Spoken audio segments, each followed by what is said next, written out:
और मैं हूं सुरभि।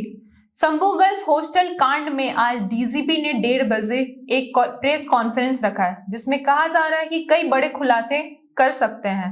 कहा जा रहा है कि इसके साथ ही कहा जा रहा है कि पुलिस के हाथ कई अहम सुराग हाथ लगे हैं। आइए इसके बारे में जानकारी हमें हल्ला बोल टीवी के संपादक दीपक शर्मा देंगे। देखिए, 1:30 बजे आज पटेल भवन में पुलिस मुख्यालय में बिहार के पुलिस महानिदेशक विनय कुमार ने प्रेस कॉन्फ्रेंस रखी है और कहा जा रहा है कि इस प्रेस कॉन्फ्रेंस में शंभू गर्ल्स हॉस्टल में जो छात्रा की जो उसके साथ जो गलत चीजें हुई हैं उसके बारे में, छात्रा की मौत के बारे में और इस पूरे कांड के बारे में डीजीपी विनय कुमार बड़ा खुलासा कर सकते हैं। पूरे मामले का पर्दाफाश आज हो जाएगा 1:30 बजे। अब क्या सुराग हाथ लगे हैं, क्या इस बारे में जानकारी हाथ लगी है या तो नहीं पता, लेकिन अगर डीजीपी प्रेस कॉन्फ्रेंस कर रहा है तो इससे एक बात तो एकदम साफ है कि पुलिस ने इस मामले को सॉल्व, इस केस को सॉल्व कर लिया है जी। सारी चीजें पता लगा ली हैं। अभी तक कहा जा रहा था कि पुलिस के हाथ खाली हैं, लेकिन अगर पुलिस के हाथ खाली होते तो डीजीपी प्रेस कॉन्फ्रेंस नहीं रखते। डीजीपी ने अगर 1:30 बजे प्रेस कॉन्फ्रेंस रखी है, मतलब पुलिस को सब कुछ पता चल गया है कि छात्रा के साथ क्या हुआ, छात्रा के साथ गलत चीज हुई या नहीं हुई। छात्रा के साथ अगर गलत चीजें हुई हैं तो इसके पीछे कौन लोग हैं और किन लोगों का इसमें हाथ है, पूरी चीजों का पता लगा लिया गया है। और तभी डीजीपी ने इस बार इसे लेकर प्रेस कॉन्फ्रेंस रखी है। अब 1:30 बजे ही पता चलेगा कि पुलिस के हाथ क्या सुराग लगे हैं, पुलिस को क्या जानकारी मिली है।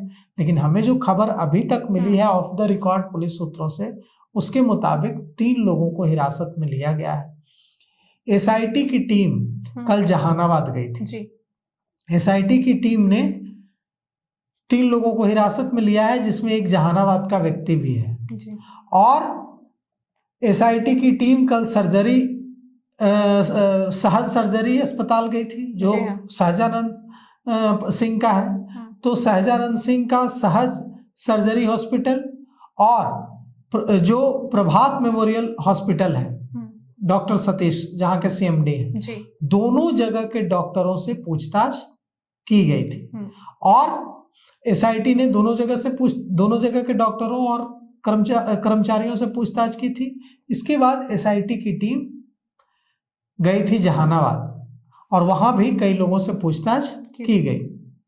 कहा जा रहा था कि कल शाम ही इस बारे में प्रेस कॉन्फ्रेंस की जाएगी, लेकिन कल शाम प्रेस कॉन्फ्रेंस नहीं की गई। अब आज 1:30 बजे डीजीपी खुद इस मामले की जानकारी देंगे। क्यों यह मामला इतना बड़ा हो गया? क्योंकि बिहार में हम सब बेटियों का सम्मान करते हैं, बेटियों की इज्जत करते हैं जी हाँ। और अगर कोई छात्रा अपने गांव से कुछ बनने का सपना लेकर पटना आती है पढ़ने, तो उसकी सुरक्षा सुनिश्चित करना पुलिस प्रशासन के साथ साथ समाज की भी जवाबदेही है जी। अगर ऐसा नहीं होगा तो कोई भी पिता अपनी बेटी को पढ़ने के लिए पटना नहीं भेजेगा, दिल्ली नहीं भेजेगा, दूसरी जगहों पर नहीं भेजेगा। पटना दिल्ली पढ़ने के लिए इसीलिए कोई पिता अपनी बेटी को भेजता है कि उसे लगता है कि उसकी बेटी सुरक्षित रहेगी, उसे प्रशासन पर, पुलिस पर भरोसा होता है। लेकिन जब ऐसी वारदात होती है तो इससे लोगों का भरोसा हिलता है। लोगों को लगता है कि कहीं वे अपनी बेटी को पढ़ाने के लिए जो बाहर भेज रहे हैं, पटना भेज रहे हैं या दूसरे शहरों में भेज रहे हैं, इसकी वजह से कहीं उसके साथ कुछ अनहोनी तो नहीं हो जाएगी। और अगर वे भेजते भी हैं तो हमेशा डरे सहमे रहते हैं। दिन भर में 5 बार कॉल करके पता लगाने की कोशिश करते हैं कि ठीक तो है, सुरक्षित तो है, कहीं उसके साथ कुछ हो तो नहीं गया। तो ये जो दहशत है, ये माहौल एक घटना से पूरे राज्य के जो की छात्राएं जो पटना या दूसरे शहरों में पढ़ाई करने के लिए आती हैं, उनके परिजनों में हमेशा खौफ रहता है, हमेशा दहशत रहती है। इसीलिए यह जो केस है ये बहुत इंपॉर्टेंट केस है, इस पर से पर्दा उठाना बहुत जरूरी है। आज देखिए, कांग्रेस पार्टी का इनकम टैक्स गोलंबर पर प्रदर्शन चल रहा है। कांग्रेस के प्रभारी कृष्णा अल्लावरू, बिहार कांग्रेस कमेटी के अध्यक्ष राजेश राम और तमाम नेता इस प्रदर्शन में हिस्सा ले रहे हैं। इससे पहले जहानाबाद में भी आंदोलन हुआ।